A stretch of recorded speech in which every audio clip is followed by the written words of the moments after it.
আজকে ভাবছি মাটি দিয়ে বিভিন্ন ধরনের সবজি তৈরি করব। তাই ছাদে কাদামাটি নিয়ে চলে এসেছি। প্রথমে আমি মাটিটাকে ভালোভাবে মেখে নিয়েছি। প্রথমেই ভাবছি মটরশুঁটি তৈরি করব। তাই মটরশুঁটির আকৃতির মতন করে মাটিটাকে ভালোভাবে তৈরি করে নিচ্ছি।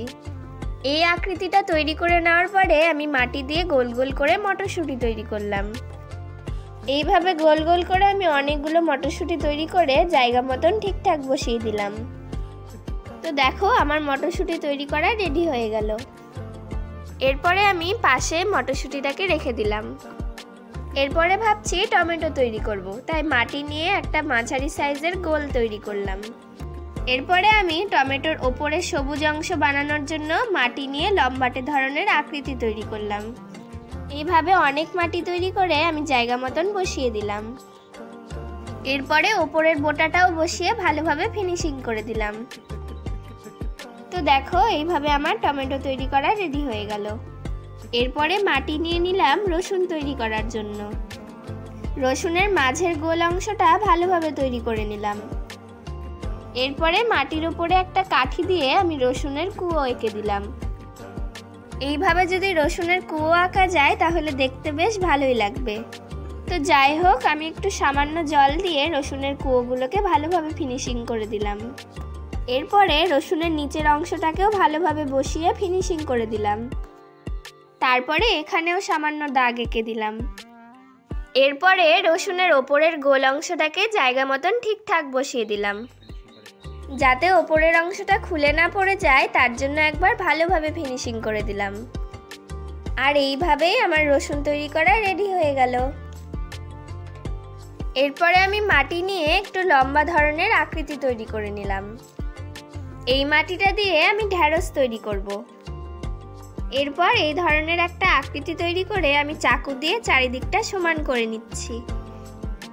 এরপর আমি ঢ্যাঁড়সের চারিদিকটা সমান করে নেওয়ার পর উপরের অংশটাও তৈরি করে নিলাম। এইভাবেই তৈরি হয়ে গেল ঢ্যাঁড়স। এই একইভাবে আমি আর একটা ঢ্যাঁড়সও তৈরি করেছি। ঢ্যাঁড়স তৈরি করার পরে আমি এবার আলু তৈরি করলাম।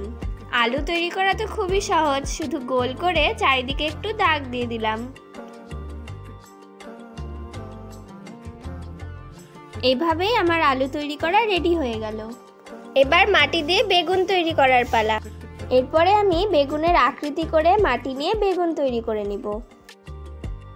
এরপরে ওপরের অংশটা ভালোভাবে বসিয়ে দিলাম। এরপরে সামান্য একটু জল দিয়ে চারিদিকে ফিনিশিং করে নিলাম। এইভাবে আমি বেগুন তৈরি করে নিলাম। সবজির মধ্যে তো গাজরও আছে, তাই গাজরটাকেও তৈরি করে নিচ্ছি। গাজরের ওপরের অংশটা একটু মোটা রেখে আর নিচের অংশটা একটু সরু করে গাজরটাকে তৈরি করলাম। এবার চারিদিকে সামান্য একটু দাগ দিয়ে দিলাম। এভাবেই গাজর তৈরি হয়ে গেল।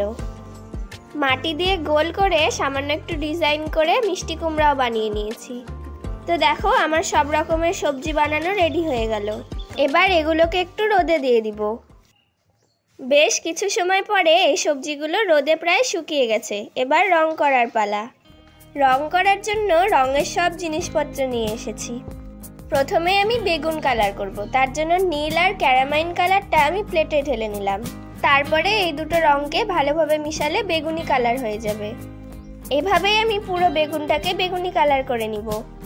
আমার তো মনে হচ্ছে রং করার পরে এই সবজিগুলোকে দেখতে খুবই সুন্দর লাগবে। তো পুরো বেগুনটাকে আমি এভাবে বেগুনি কালার করে নিচ্ছি। খুব সাবধানে কালার করতে হচ্ছে যাতে ওপরের অংশে আবার কালার না ভরে যায়। তো যাই হোক, এরপরে আমি সবুজ কালার ঢেলে হলুদের সাথে মিশিয়ে হালকা সবুজ কালার বানিয়ে নিলাম। তারপরে এই হালকা সবুজ কালারটাকে আমি বেগুনের ওপরের অংশে কালার করে নিচ্ছি। এভাবেই পুরো ওপরের অংশটাকে আমি সবুজ কালার করে নিলাম। তো দেখো এইভাবেই আমার বেগুন রং করা হয়ে গেল। তো বেগুন দুটোকে রং করে আমি পাশে রেখে দিলাম। গাজর রং করার জন্য আমি প্লেটে লাল আর হলুদ কালারটা ঢাললাম। এভাবে রং দুটোকে ভালোভাবে মিশিয়ে নিতে হবে। এইভাবে মিশালেই গাজরের রং কমলা রং তৈরি হয়ে যাবে। তারপরে গাজরের নিচের পুরো অংশটাই কমলা কালার করে নিব। এভাবে ওপরের অংশটা বাদ রেখে নিচের পুরো অংশটাকে কমলা কালার করে নিতে হবে। তো নিচের কমলা অংশটা রং করার পরে ওপরের সবুজ অংশটাও রং করে নিলাম। তো এভাবে রং করার পরে আমার গাজর রং করা কমপ্লিট হয়ে গেল।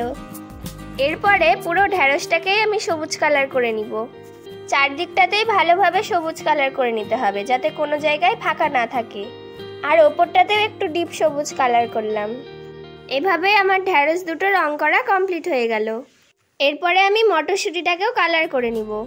পুরো মটরশুঁটিটাকে আমি সবুজ কালার করেছি। আর মটরশুঁটিগুলোতেও সবুজ কালার করার পর আমার মটরশুঁটি কালার করা রেডি হয়ে গেল। এরপরে আমি টমেটোটাকে লাল কালার করে নিব। ওপরের অংশটা বাদে পুরো নিচের অংশটাকে লাল কালার করে নিতে হবে। তো আমি গোটা নিচের অংশটাকে লাল কালার করে নিলাম। এরপরে ওপরের অংশটাতে সবুজ কালার করে নিতে হবে। আর চারিদিকটাতে সবুজ কালার করার পরে আমার টমেটো রং করা হয়ে গেল। এরপরে আমি আলু দুটোতে কালার করে নিব। আলুতে আমি অকারি হলো কালার করেছি। এরপরে পুরো রসুনটাতে আমি সাদা কালার করে নিয়েছি।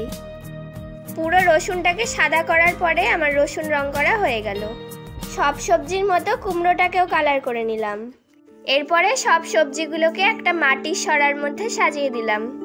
আর এইভাবেই তৈরি হয়ে গেল আমার মাটির তৈরি কালারিং সবজি। এভাবে মাটির তৈরি সবজি তৈরি করে তোমরা শো পিস হিসেবে সাজিয়ে রাখতে পারো, আবার স্কুল প্রজেক্টের জন্যও ব্যবহার করতে পারো।